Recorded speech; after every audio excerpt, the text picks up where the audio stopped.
is looking bad for Power BI and other data visualization tools.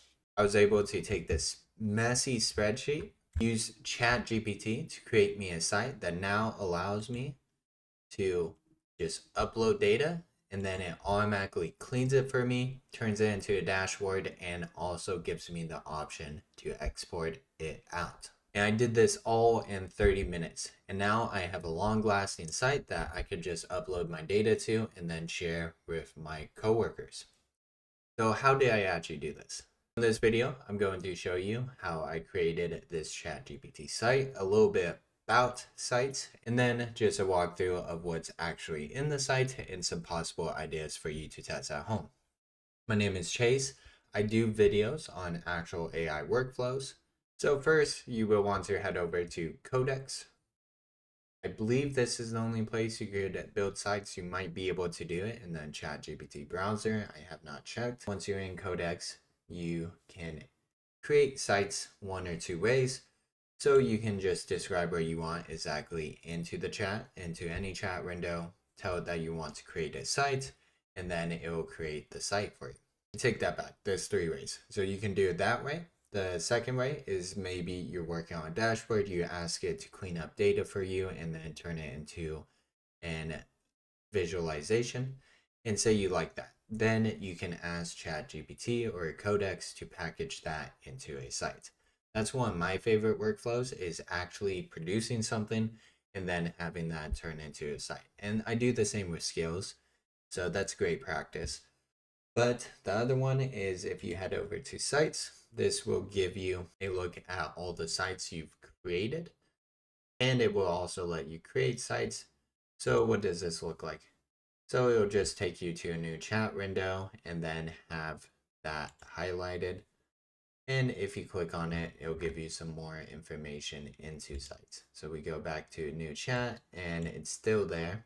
So let's head back in and it's still there. So I believe you can also probably call on it with this. So it allows you to call the skill, not the actual sites that we saw earlier. Going back to it, what is a site? So basically it's your own personal website or app that's actually live on the internet that ChatGPT helps you host. And you could share this with anybody. So if you go share, especially if you have a personal one, you can share, make it open to other people. So if you click down, anyone on the internet, and then you can have it share with inside your organization. So if you have a ChatGPT business or enterprise, you can probably share that with people in your company, which makes this extremely useful because previously you could make apps. I made a lot of dashboards, but most of those were local, and to actually launch them, I would have to do a couple more steps. So this just makes it a lot faster. And then if you go over here, you have edit, which if you want to edit, it does a similar thing as create. It just takes you to an actual chat window and then gives you a suggested prompt, and then you fill in the changes. And you can do that just probably in any chat if you just reference the site that you want to edit.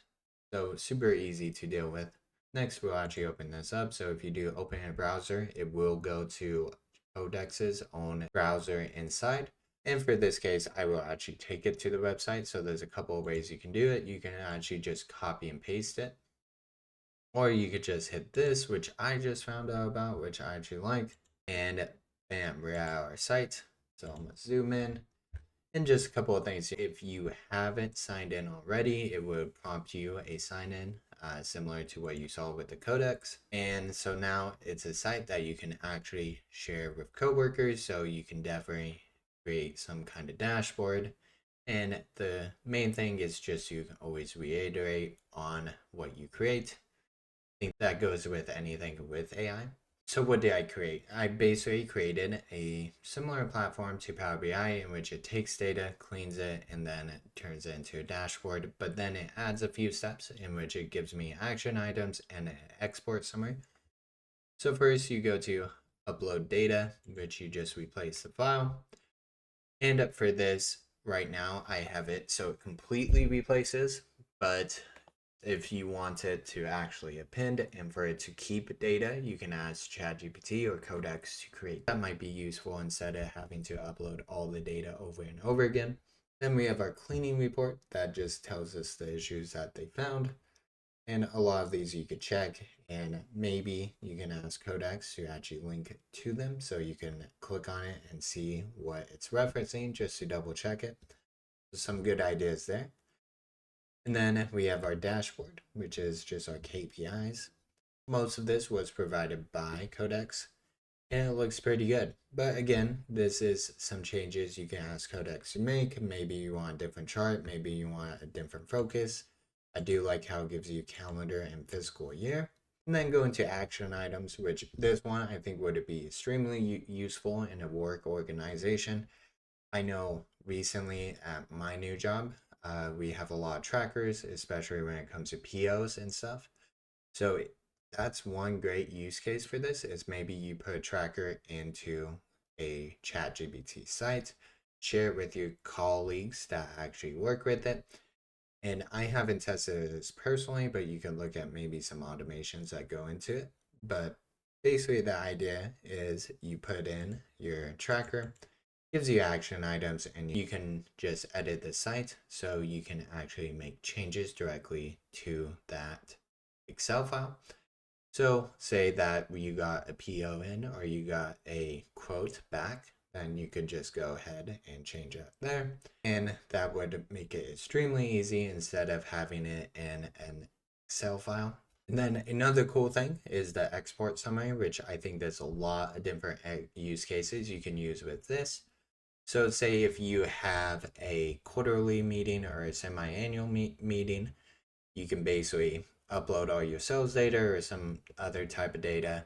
And then for the export all files, currently I have it as an action summary and a clean workbook. But maybe you have slides that you always present. Maybe you can have it export as a set of slides in a certain format. You would just have to provide that to ChatGPT or Codex. And then you would just keep this updated, and once that meeting comes around, you just export it out, and there's your slides right there. Already completed and ready to go. So great idea with the export files. You can have it for the executive summary, or pretty much sky's the limit there. Wherever you can think about, it could definitely apply to your case. This is just an example. All of this data is synthetic, but I thought this was extremely useful for something I could do at work, so I thought I would share it. And then to show another example that I created that might be useful for you if you're doing content, or maybe it could give you some other ideas, is I also created another site within the site, so it's just two of them. And this is just a transcript review. So the cool thing about this is I can just upload a text file or SRT, which my YouTube pipeline already creates, and then give it some information here, and then it will give me some feedback on it. So how's the hook, clarity, and then also the pacing, where the attention may dip, strongest movements, some fixes, and then also tells me some scripts to create, titles and thumbnails, and then a checklist. So a lot of cool things you can do with the new ChatGPT sites. Pretty much anything that you want to share, or if you want to create a dashboard. I've been going to this more just because creating a dashboard on my own local computer might not always be the best.